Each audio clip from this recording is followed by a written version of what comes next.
I had just finished recording a video talking about Nipsey Hussle and what just recently happened to him and saying I hope that he pulls through. And the minute that I pressed stop on the record button, I went to my Instagram page and then I went on to Google and the worst popped up. So it has now been reported that Nipsey Hussle ended up dying from his injuries when he was shot 6 times outside of his Los Angeles store. This is extremely devastating because this man was more than just a rap artist. He was more than a rapper. This man was about his community. He was about his people. He was about the upliftment of, you know, black people. And it showed, like, he literally put his neck out there for a lot of black people, especially those in the area from where he is from. He may have moved on up on a financial scale, but he definitely did not completely leave the neighborhood behind, as you can tell with the store that he owned, unfortunately him being shot and killed outside of. I actually found out earlier on Tariq's page that he was shot and killed. I mean, well, at the time he was just shot 6 times. But when I found out that one of the bullets had hit his head, I said, "It's not. It's a slim chance he's going to survive this. Is not many people that who can survive being shot in the head. It is like that. That is so unfortunate because this is a man who literally turned his entire life around from where he was at. I remember watching an earlier interview of him before he really blew up. And the interviewer it was on the street, and one of the interviewer had asked him like should he make a lot of money? What did he, plan on doing with it? And he could have gave the typical answer like he was going to splurge, buy cars, buy a house or houses, jewelry and everything like that. But this man said he's going to invest in real estate.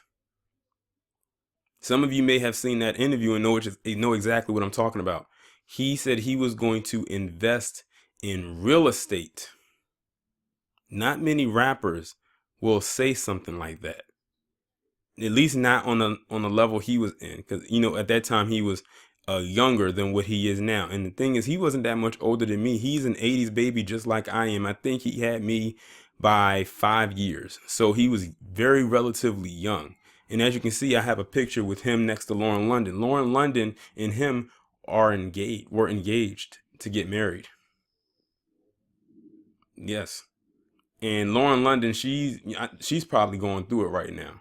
And it's crazy because he just last night he was at one of the March Madness games, and she was at the Image Awards, and now this happens. This is just really, really unfortunate.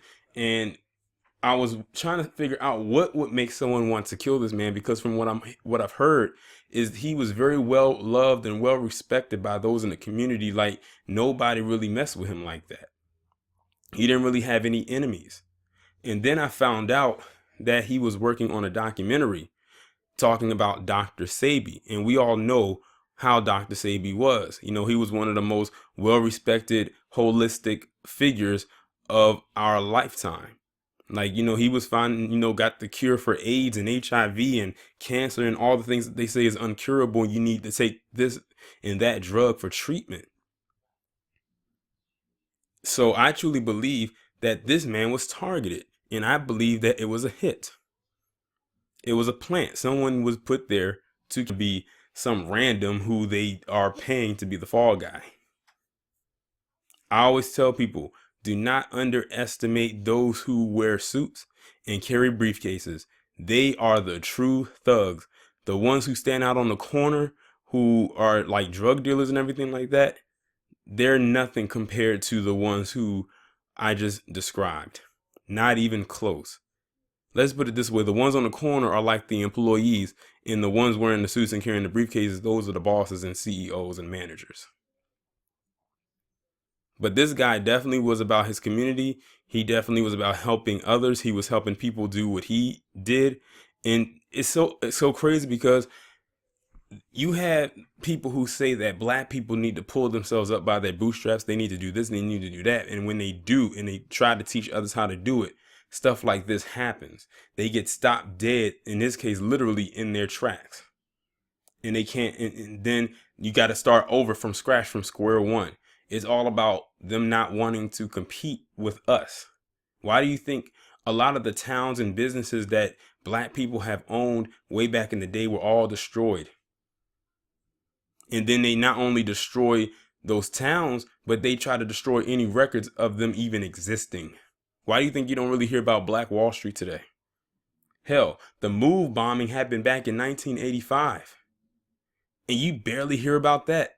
And that's the most recent one. It seems like a lot of the attacks that happened from within the US happened on black communities. The first one sure did, and that was the one in Tulsa. Of course, you know, Black Wall Street. That was the first time a bomb was dropped on a US town by US orders. And the next time they did it, as far as I'm concerned, happened in '85 in Philadelphia. Again, a bag of C4 and a duffel bag dropped in a US neighborhood in Philadelphia by US orders. And again, it was on a majority, pretty much all black community. All because black people wanted to organize. Black people wanted to do for themselves. They will never let us or try or even allow us to do for ourselves if they have no kind of involvement. And what he was working on right there with that Dr. Sebi documentary, who knows what he was going to let out of the bag. We probably was like, oh, we didn't know this and that and the third about Dr. Sebi. We only knew this. But this is interesting. Hopefully some people were working with him that can be trusted to hopefully continue working with this project. I don't even know if he even got started. As far as I'm concerned, I think it was just an announcement. So I don't even know if they actually started the groundwork, which if that's the case, that's unfortunate because then we may never see it.